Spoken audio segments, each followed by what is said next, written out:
The folder was marked Geheimhaltung in red ink across the top, the German word for classified, and Lieutenant Colonel James Donovan had been staring at the translation for 15 minutes, trying to decide whether to be concerned or insulted.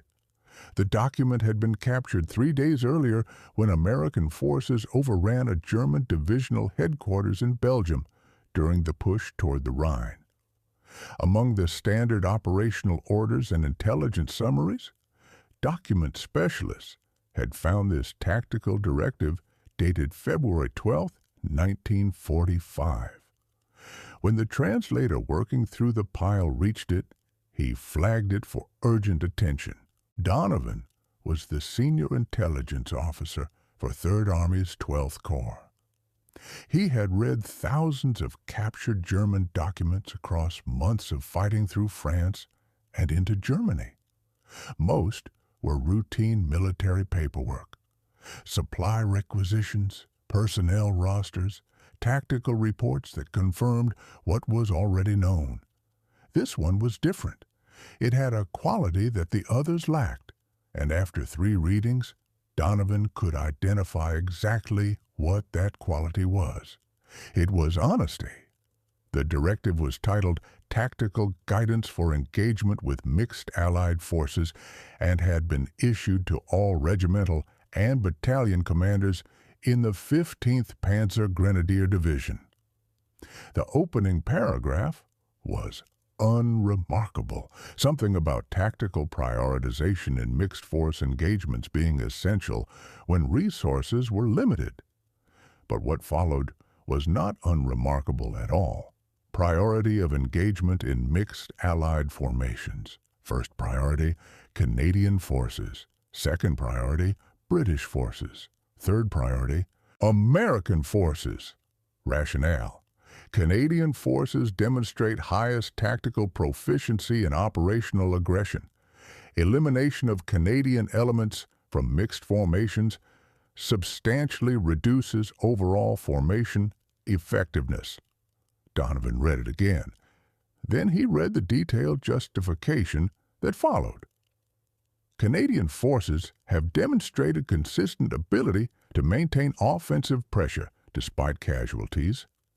Canadian small unit leadership is superior to American and equivalent to British. Canadian artillery coordination is exceptionally effective. Canadian forces in defensive positions are extremely difficult to dislodge and counterattack aggressively when German forces achieve initial penetration. The document provided specific tactical examples. In November 1944, near Nijmegen, German forces had assaulted a mixed Canadian-American formation. The initial attack had destroyed American positions on the formation's left flank and achieved a penetration that by conventional military logic should have collapsed the entire defensive line. American forces on the northern flank had withdrawn approximately 2 kilometers in disorder within the first hour. Canadian forces on the opposite flank, facing equally heavy assault and sustaining comparable casualties, had not withdrawn. They had counterattacked multiple times. Their artillery had remained responsive throughout, delivering accurate counter-battery fire that suppressed German supporting weapons. Their infantry had closed the penetration the American collapse had opened. By the second day, Canadian forces had stabilized the line and begun a coordinated counteroffensive that eventually restored the original positions entirely. The document's analysis of why Canadian and American performance had differed in this engagement was methodical and specific. Canadian defensive positions showed evidence of superior preparation, well-constructed fighting positions, effective terrain use, pre-planned artillery defensive fires.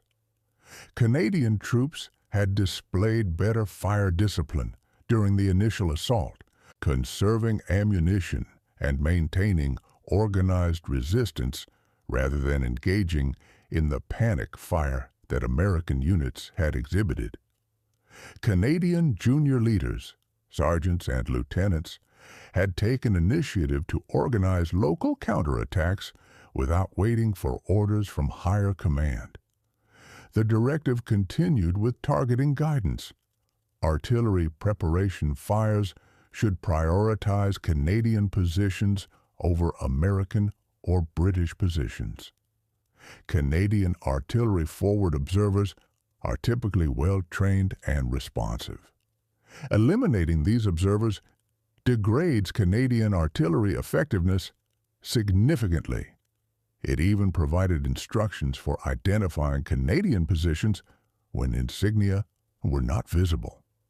Canadian defensive positions typically show higher standard of field engineering, including deeper fighting positions, more extensive overhead cover, better camouflaged positions, and more sophisticated obstacle integration. Canadian troops maintained stricter noise and light discipline. Canadian patrol activity is more aggressive and more frequent than American patrol activity in similar sectors. Donovan set the translation down and leaned back in his chair. This was not propaganda. Propaganda was designed to influence enemy morale or deceive enemy intelligence. This document had been issued to German tactical commanders to help them kill more Allied soldiers. It was professional military analysis based on direct combat observation, and it was being used to calibrate German fire against the forces the Germans had concluded posed the greatest threat. It was also, Donovan recognized with uncomfortable precision, not entirely wrong, based on his own observations.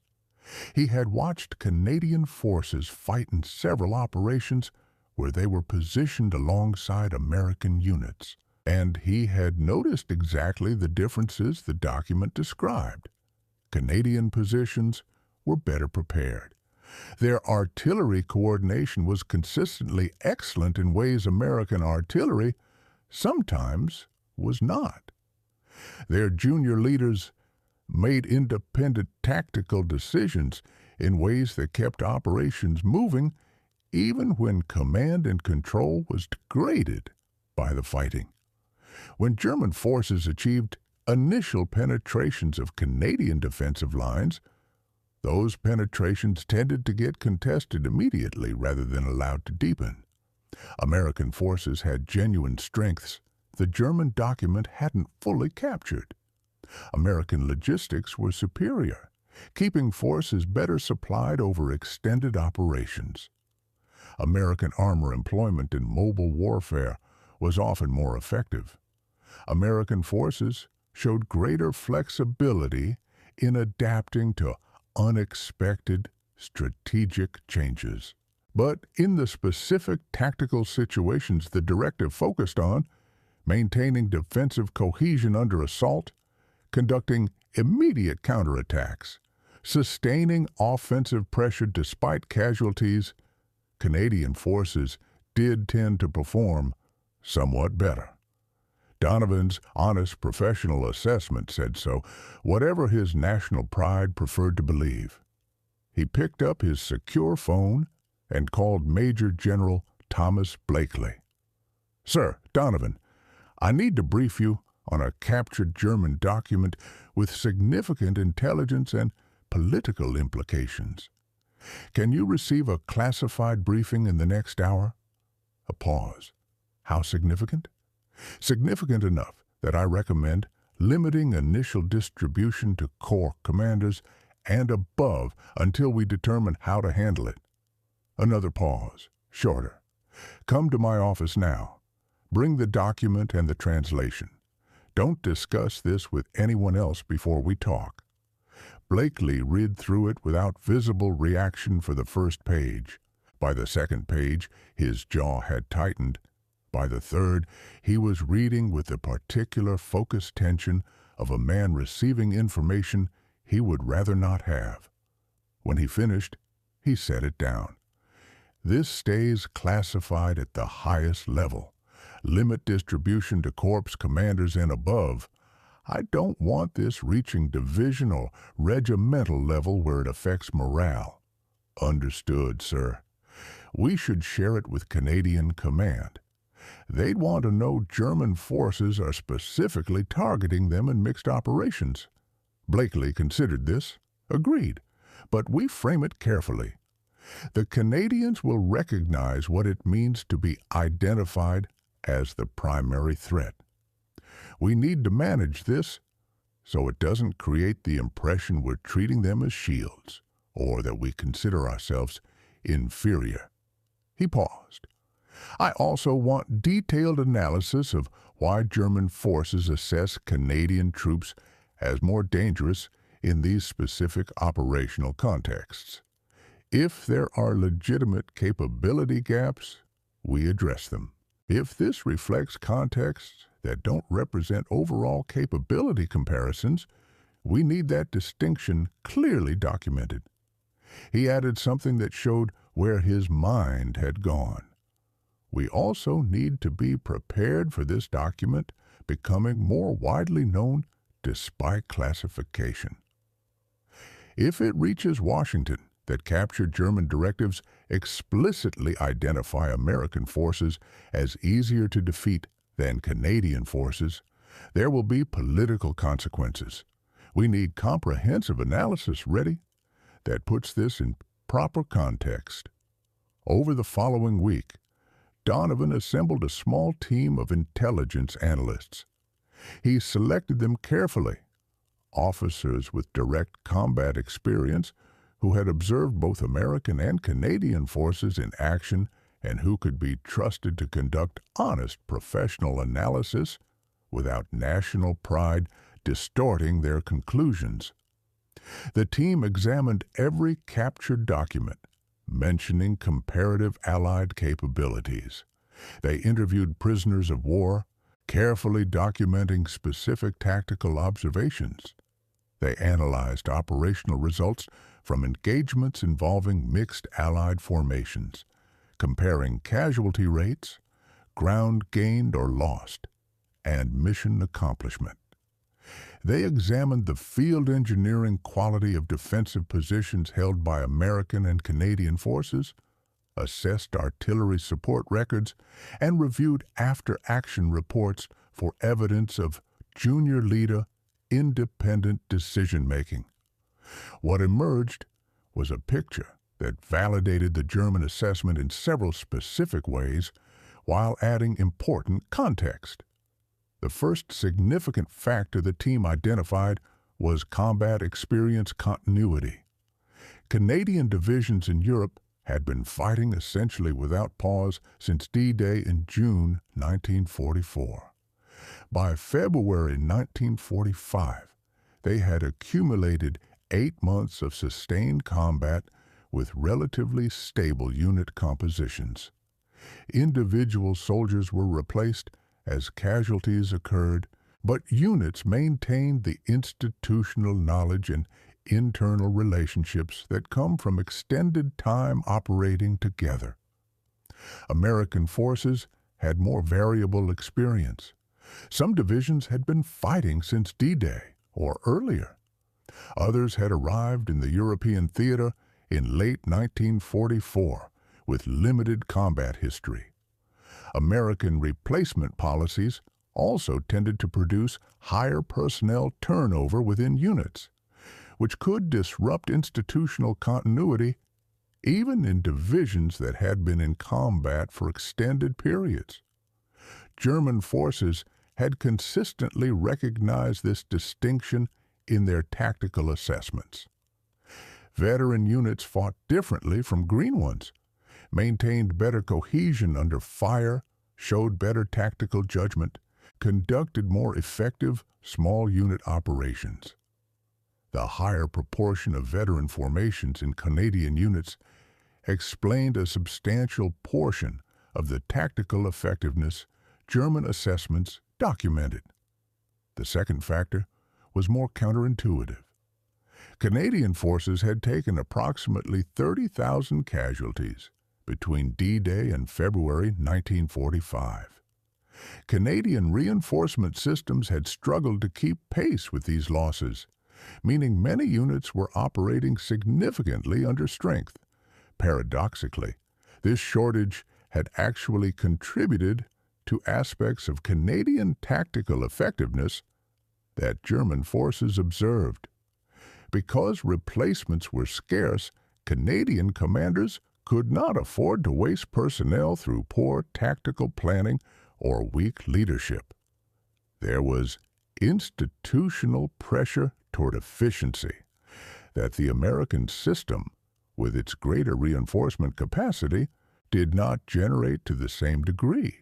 The slower replacement rate also meant veterans formed a higher proportion of Canadian units, men who had been with their formation since the beginning and who carried knowledge that could not be quickly transmitted to new arrivals. The third factor was doctrine. Canadian tactical training emphasized aggressive response to enemy contact. When German forces achieved penetrations of Canadian defensive positions, local commanders at company and even platoon level were expected to launch immediate counterattacks using whatever forces were available, the logic being that allowing enemy forces to consolidate initial gains made those gains progressively harder to reverse. This doctrine created the pattern German forces had noted repeatedly. Canadian positions that were penetrated didn't stay penetrated because aggressive local counteraction contested the ground before German forces could exploit it. American tactical doctrine emphasized coordination over immediacy. The American approach was to contain enemy penetrations, establish defensive flanks, and then launch properly supported counterattacks at the battalion or company level, rather than committing hasty local responses with inadequate forces. Neither approach was superior in all circumstances. Immediate Canadian counterattacks sometimes produced higher casualties when the small forces engaged prepared enemy positions without adequate support. American coordinated responses sometimes allowed enemy gains to consolidate into positions that required larger operations to reverse.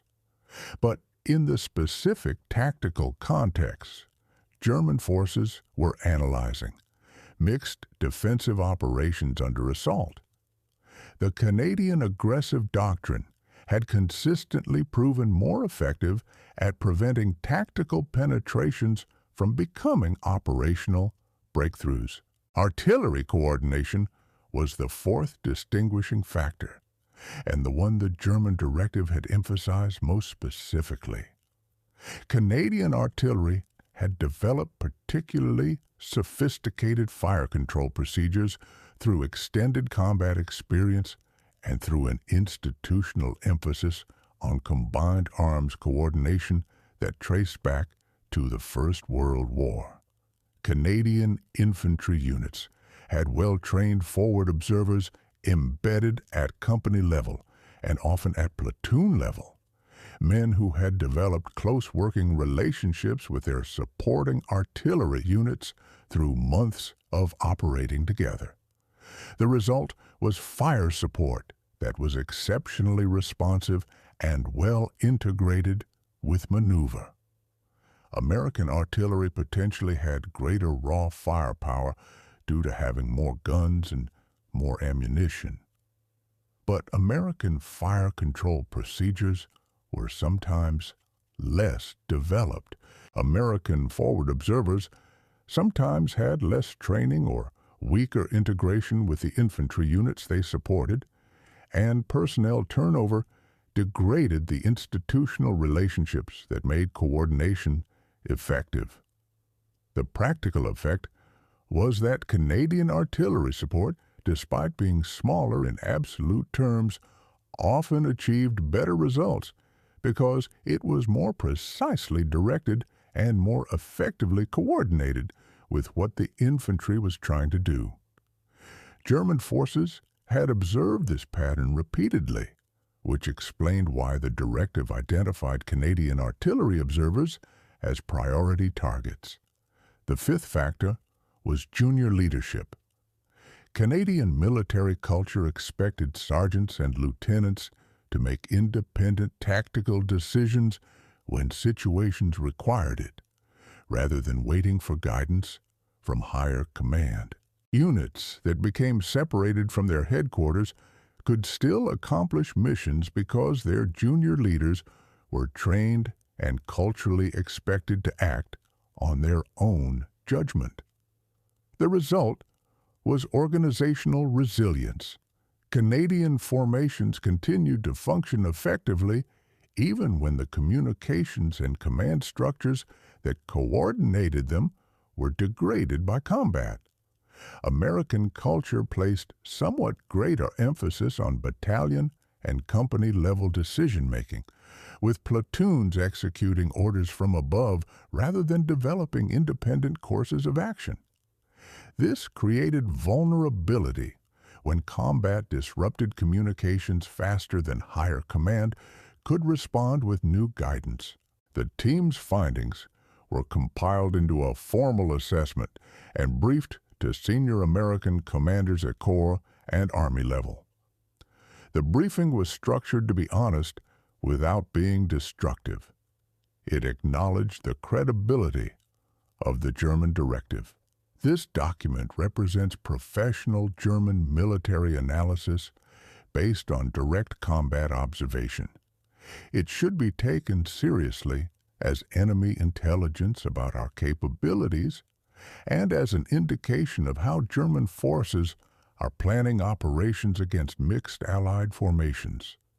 It provided the contextual factors the German assessment hadn't captured: combat experience continuity, reinforcement patterns, doctrinal differences, artillery coordination development, and junior leader training, all of which explain the performance differences without requiring a conclusion that American soldiers were simply inferior.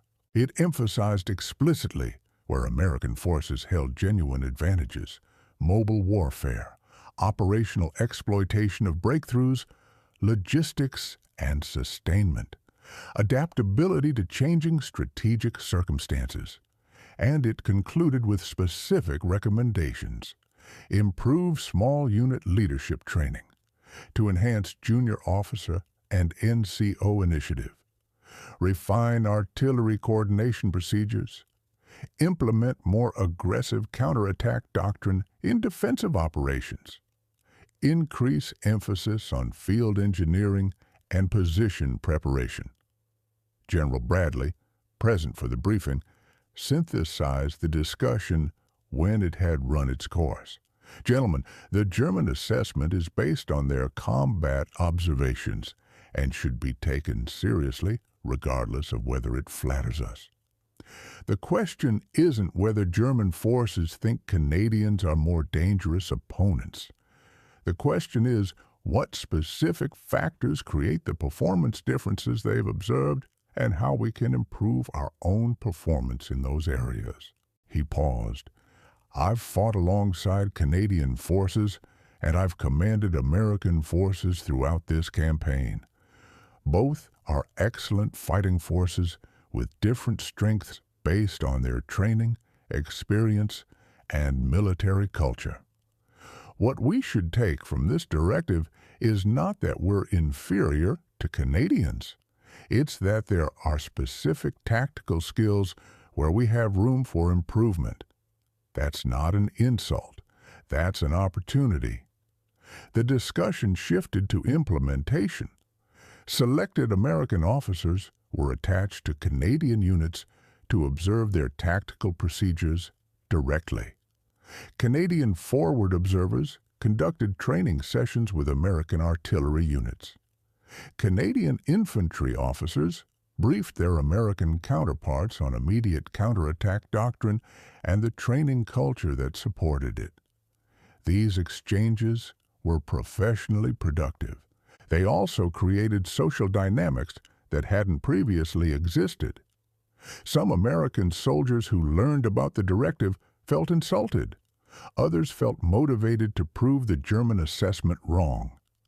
Canadian soldiers who became aware of it felt something more ambivalent.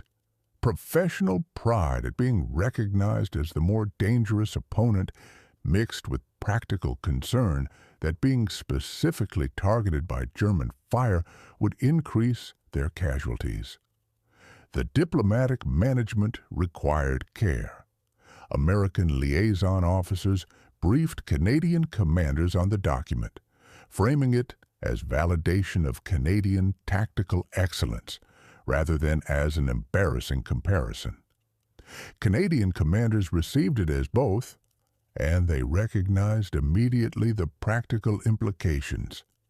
If German forces were deliberately concentrating artillery preparation against Canadian positions and specifically targeting Canadian observers, Canadian units needed to adapt their procedures accordingly. The captured directive's influence on the final months of the campaign was real, if difficult to measure precisely. American forces implemented specific improvements in the areas the analysis had identified, particularly artillery coordination and junior leader initiative training. Canadian forces adapted their operational procedures to account for increased German attention. Allied command developed better mutual understanding of the different tactical strengths different national forces brought to combined operations. The broader lesson the directive illustrated was one that applied well beyond 1945. Professional armies assess their opponents through direct observation and honest analysis. The resulting assessments are not propaganda.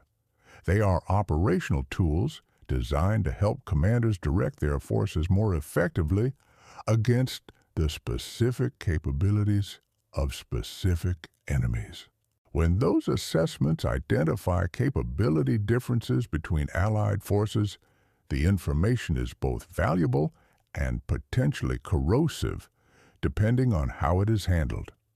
Handled poorly, comparative capability assessments create inter-coalition tensions that degrade the cooperation they should improve. Handled professionally, as Blakely and Bradley work to handle this one, they become opportunities for honest self-examination, doctrinal refinement, and the kind of mutual learning between Allied forces that makes coalitions stronger than the sum of their parts. The German directive had been written to help German forces kill more Allied soldiers by concentrating their fire on the most dangerous opponents first. In the end, it helped Allied forces identify specific areas where they could improve, and it produced professional exchanges between American and Canadian forces that generated tactical improvements neither side would have developed independently. That outcome was not what the German divisional commander who issued the directive had intended, but it was, in its own way, a demonstration of exactly what the directive had recognized, that the Canadians and the Allied coalition they were part of were capable of learning under fire and adapting faster than the enemy expected.